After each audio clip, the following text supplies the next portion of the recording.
Parlons encore de cet enseignant-chercheur de l'université Gamal Abdel Nasser de Conakry qui fait la fierté de notre pays à travers le monde. Et tenez-vous bien, il le fait dans un domaine qui exige beaucoup de qualité, sérieux dans le travail, rigueur, compétence et persévérance.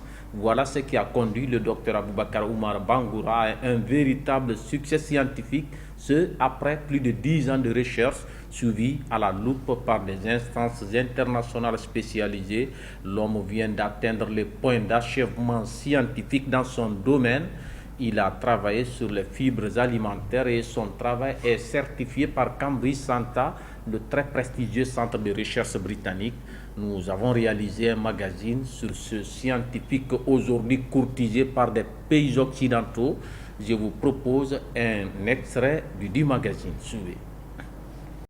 Après avoir été reconnu par des institutions américaines comme l'une des personnalités les plus importantes dans le monde, avec à la clé une dédicace spéciale de l'encyclopédie édition 2016, ce chercheur guinéen spécialiste en sciences alimentaires vient de recevoir le certificat exceptionnel d'achèvement scientifique délivré cette fois-ci par des institutions anglaises comme le très célèbre Cambridge Santa.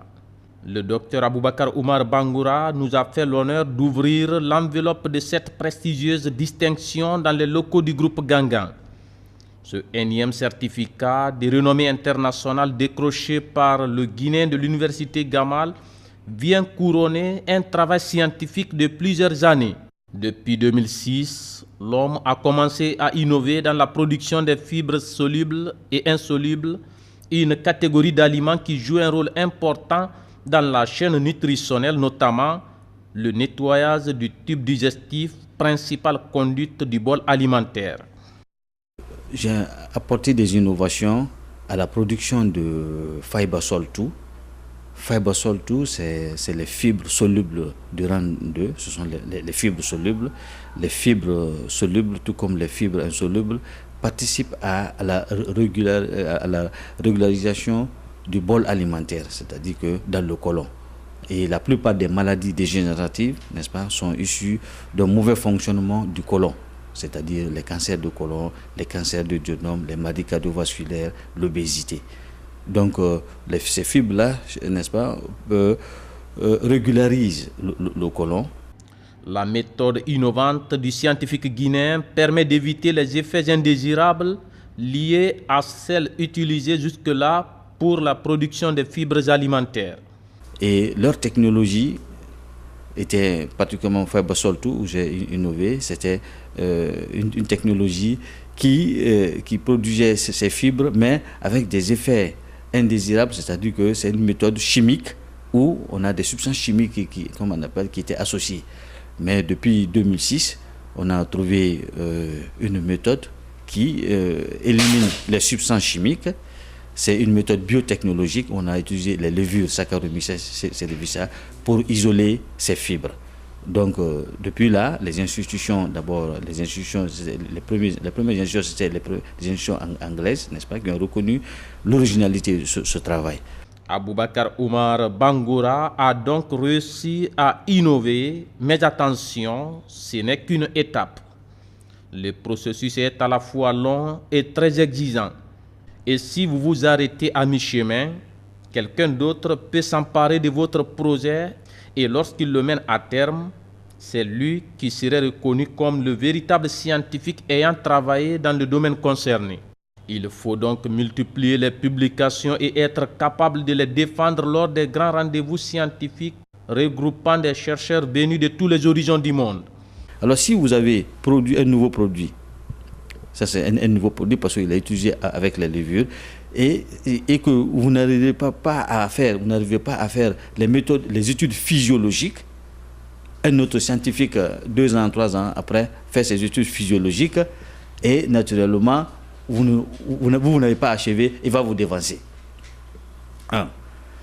Donc, et on a suivi ces études physiologiques, donc toutes les études y afférentes, n'est-ce pas, ont été suivies et défendues sur le plan international, n'est-ce pas.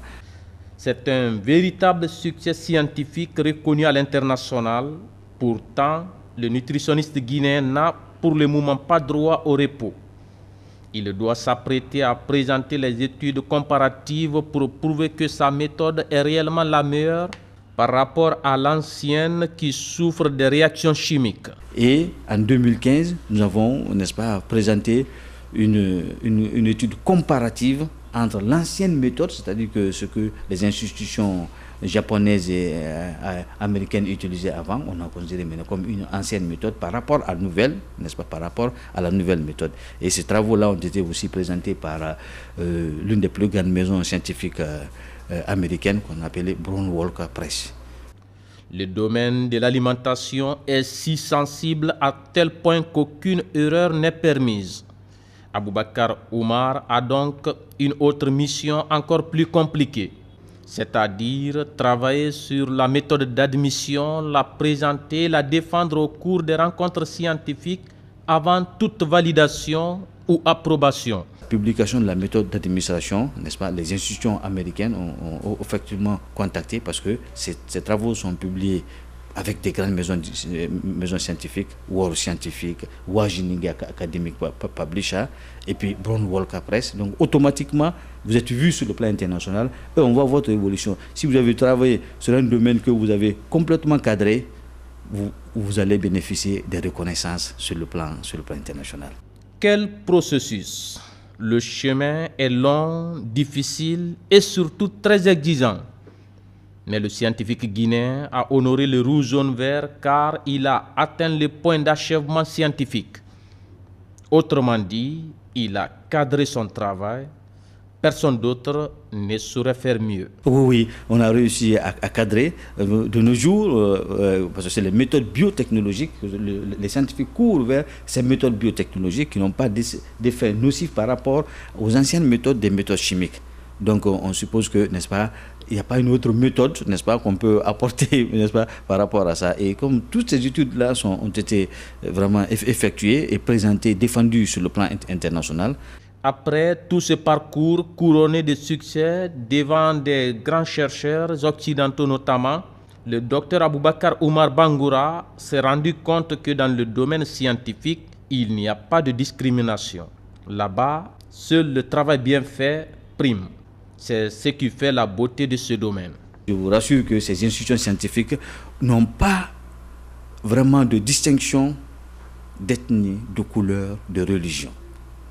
Tout ce que tu fais, et que tu as un apport dans le domaine scientifique qui peut, comme on appelle, protéger une population, qui peut aider, n'est-ce pas, le monde à se maintenir bien, vous êtes reconnu, n'est-ce pas, au même titre que les autres.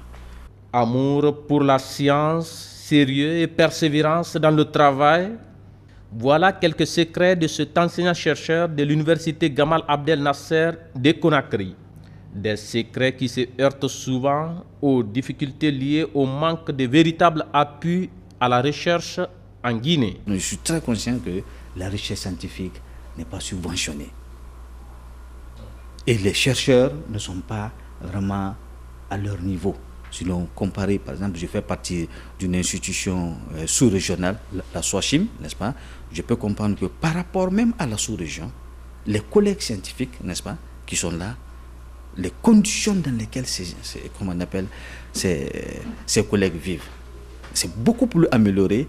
Et si vous êtes dans une situation comme ça, vous êtes, vous êtes bien entouré, vous n'avez pas d'autre ambition, vous allez aller dans la recherche scientifique. Ici, ceux qui veulent aller plus loin sont obligés de s'autofinancer, mais avec quels moyens pour un enseignant aussi mal payé? Moi, personnellement, si je vous dis, je n'ai rien avec moi parce que tout ce que je gagne comme fonds, mes salaires, je vais à la banque, n'est-ce pas, je fais des prêts, j'investis dans la recherche. Même pour des voyages, il faut que moi-même, je prenne l'argent ou je vais prendre avec le salaire d'un professeur d'université.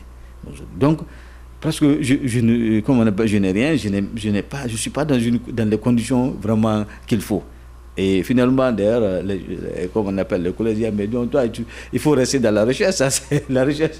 Je ne sais pas, qu'est-ce que tu vas gagner là-dedans? Et ceux qui n'ont pas le même courage de puiser dans leurs maigres économies préfèrent simplement évoluer sur d'autres terrains. Parce que nous voyons nos amis qui ne sont pas allés loin, mais sont intéressés à la politique, n'est-ce pas? Aujourd'hui, leurs conditions de vie sont beaucoup plus améliorées, contrairement à ce que nous on a vu dans les autres pays, parce que je vois les choses, n'est-ce pas? Même dans une université, un chercheur, vous allez dans le bureau d'un chercheur, vous allez voir qu'il est beaucoup plus entouré, beaucoup plus assis par rapport aux autres. Donc on donne la valeur de la recherche scientifique. C'est-à-dire qu'on met les chercheurs dans les conditions qu'il faut. Parce qu'un chercheur qui n'est pas dans les conditions, n'est pas aisé, il n'est pas bien logé, il ne dort pas bien, il n'a pas les moyens qu'il faut. Qu'est-ce qu'il peut apporter? Donc là, c'est un secteur où vraiment le pays va perdre petit à petit, parce que tout ce que les gens vont avoir besoin, c'est d'avoir amélioré leurs conditions de vie. S'ils n'en ont pas, ils vont petit à petit lâcher. C'est pourquoi on a peu aujourd'hui qui évoluent dans la recherche scientifique. Dans la recherche scientifique. Si ce domaine moins médiatisé est accompagné par l'État, la recherche peut bien nous conduire vers le développement.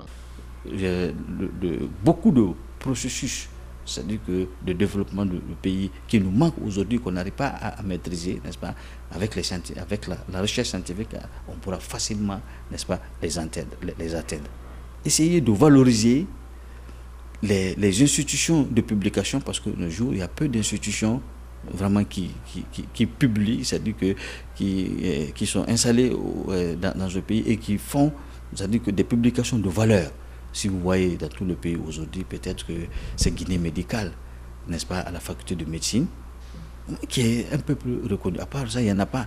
Tous ces grands scientifiques que vous voyez, n'est-ce pas, ces grands professeurs, s'ils veulent publier, ils vont à l'extérieur. Donc, on pourra aussi, si nous sommes dans les conditions qu'il faut, on pourra aussi, avec les expériences, n'est-ce pas, appliquer ces expériences dans le pays. Le docteur Aboubakar Oumar Bangoura invite ses collègues chercheurs à s'affilier aux institutions de publication scientifique au niveau international pour qu'ils puissent élargir leur champ d'action.